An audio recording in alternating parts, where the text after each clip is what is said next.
Lockheed Martin describes their F-35 Lightning II as a fifth-generation combat jet that combines advanced stealth capabilities with fighter aircraft speed and agility, fully fused sensor information, network-enabled operations, and advanced logistics and sustainment.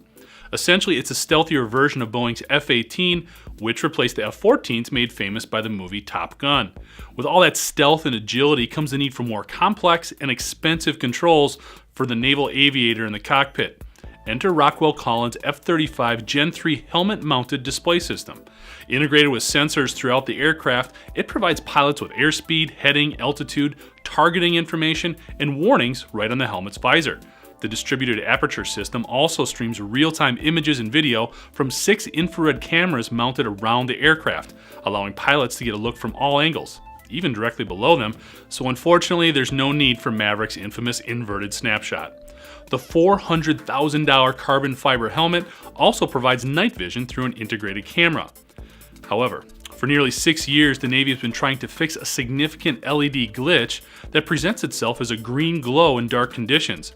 The glow is disruptive enough that pilots can't see the lighting on aircraft carriers at night, making it extremely difficult for pilots to meet carrier landing qualifications.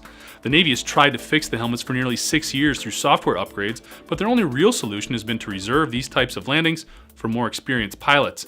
Turning the display's brightness down leads to the background glow dominating the display, while turning the brightness up means pilots can't see enough of the real world to safely navigate.